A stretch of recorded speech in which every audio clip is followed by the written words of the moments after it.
यूं तो कृष्ण भगवान की कई गोपियां हुआ करती थीं, लेकिन कृष्ण के प्रति मीरा के प्रेम के कुछ अलग ही मायने थे। मीराबाई भक्ति और प्रेम की एक ऐसी मिसाल मानी जाती हैं जिन्होंने अपना पूरा जीवन कृष्ण दर्शन के लिए समर्पित कर दिया।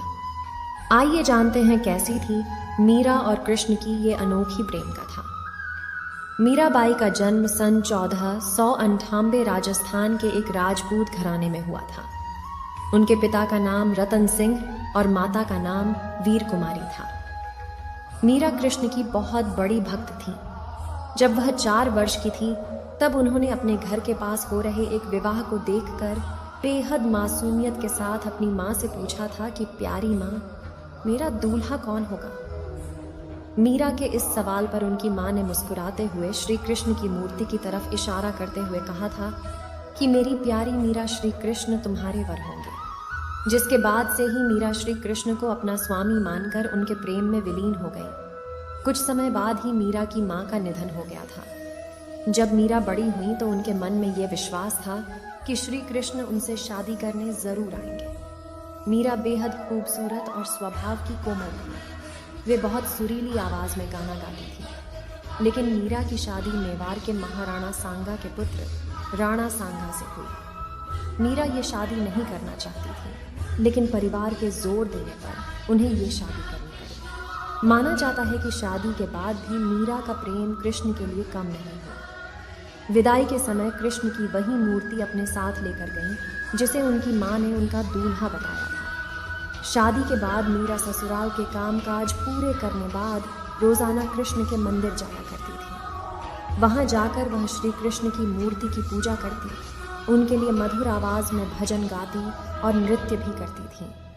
मीरा का कृष्ण के लिए प्रेम उनकी ससुराल वालों को बिल्कुल पसंद नहीं था। उनकी सास ने उन्हें दुर्गा माँ की आराधना करने पर जोर दिया, क्योंकि उनके ससुराल वाले दुर्गा देवी में बेहद विश्वास रखते थे। लेकिन ससुराल वालों के श्री कृष्ण की आराधना से रोकने पर मीरा ने साफ कह दिया कि मैं पहले ही अपना जीवन कृष्ण के नाम कर चुकी हूँ। इसके बाद मीरा की ननद उदाबाई ने उन्हें बदनाम करने की कोशिश की। उदाबाई ने अपने भाई राणा से कहा कि मीरा का किसी के साथ प्रेम संबंध है और उसने मीरा को उस व्यक्ति के साथ देखा है। ये सुनकर राणा बेहद क्रोधित हुए और आधी रात बहन उदाबाई के साथ मंदिर जा पहुंचे।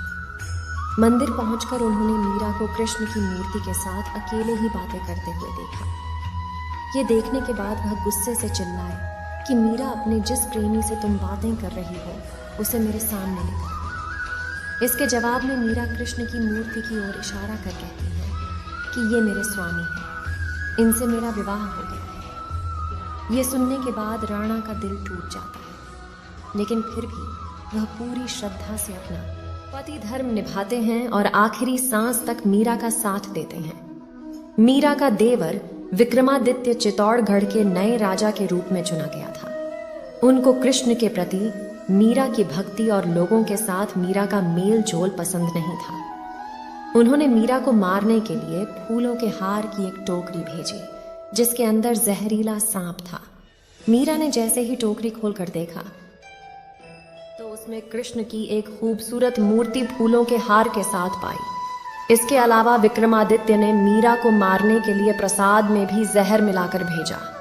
मीरा जानती थी कि उस प्रसाद में जहर है, फिर भी मीरा ने वो जहरीला प्रसाद ग्रहण कर लिया, क्योंकि उन्हें विश्वास था कि कृष्ण जी उनको जहर से बचा लेंगे। जब मीरा को मारने की कोशिशें हद से ज्यादा बढ़ गईं, तो मीरा ने तुलसीदास को एक खत लिखकर उनसे उनकी राय मांगी। तुलसीदास ने जवाब में लिखा कि उन्हें त्याग दो, जो तुम्हें नहीं समझ सकते हैं। भगवान के लिए प्रेम ही सच्चा प्रेम होता है, दूसरे रिश्ते झूठे और वक्ती होते हैं। मीरा का जीवन उस समय पूरी तरह बदल गया जब अकबर और तानसेन वेश बदलकर मीरा के गाने सुनने चित्तौड़गढ़ के मंदिर पहुंचे। उन्होंने मीरा के पवित्र चरण छूकर कीमती जवाहरात की माला कृष्ण की मूर्ति के आगे रख दी। जैसे ही राणा को ये सूचना मिली, वह बेहद क्रोधित हो गए, जिसके बाद उन्होंने गुस्से से मीरा को कहा कि जाकर डूब मरो और जीवन में कभी भी अपना चेहरा मत दिखाना। तुम्हारी वजह से मेरी और मेरे परिवार की बहुत बदनामी हो चुकी है। तुमने हमें लांछित किया है। मीरा ने राणा की कही बातों का पालन किया और वह गोविंदा, गिरधारी, गोपाल जपत जपते कृष्ण के ख्यालों में नाचते गाते नदी की ओर बढ़ने लगी। जैसे ही मीरा ने नदी में कूदने की कोशिश की, पीछे से किसी ने उनके हाथ को थाम लिया और वह गिरने से बच गई। मीरा ने मुड़कर देखा तो अपने प्रेमी कृष्ण को पाया। कृष्ण को अपने पास देखकर मीरा को विश्वास नहीं हुआ और वह कृष्ण की गोद में बेहोश होकर गिर पड़ी। ये देखकर कृष्ण मुस्कुराए और मीरा के कान में बोले, मेरी प्यारी मीरा, तुम्हारा जीवन नश्वर रिश्तेदारों के साथ समाप्त हो चुका है। अब तुम आजाद हो, खुश रहो। तुम मेरी हो और हमेशा मेरी ही रहोगी। इसके बाद मीरा वृंदावन चली गई। मीरा के वृंदावन चले जाने पर राणा वृंदावन आकर मीरा से माफी मांगते हैं और अपने साथ चलने को कहते हैं, लेकिन मीरा साथ चलने से इनकार कर कहती है कि मेरा जीवन कृष्ण से जुड़ा है। ये सुनने के बाद पहली बार राणा कृष्ण के प्रति मीरा के प्रेम की भावना को समझते हैं और वृंदावन से लौट जाते हैं। लेकिन कुछ समय बाद मीरा भी मेवाड़ लौट जाती है और अपने पति राणा से विनती करती है कि वह उन्हें कृष्ण के मंदिर में रहने की अनुमति दें। माना जाता है कि जन्माष्टमी के पर्व पर द्वारका में कृष्ण के मंदिर में मीरा कृष्ण से कहती हैं कि ओ गिरधारी, क्या आप मुझे बुला रहे हैं? मैं आ रही हूँ। मीरा को ये कहते सुन राणा और वहां मौजूद सभी लोग हैरान रह जाते हैं। माना जाता है कि कृष्ण को पुकारते ही मीरा में एक तरह का प्रकाश उत्पन्न हुआ और मंदिर के कपाट खुद से बंद हो गए। जब कपाट खुलते हैं तो मीरा की साड़ी कृष्ण भगवान की मूर्ति पर लिपटी हुई होती है, लेकिन मंदिर में मीरा नहीं होती। सिर्फ मीरा और उनकी बांसुरी की आवाज सुनाई देती है। माना जाता है कि मीरा कृष्ण की मूर्ति में ही समा गई थी।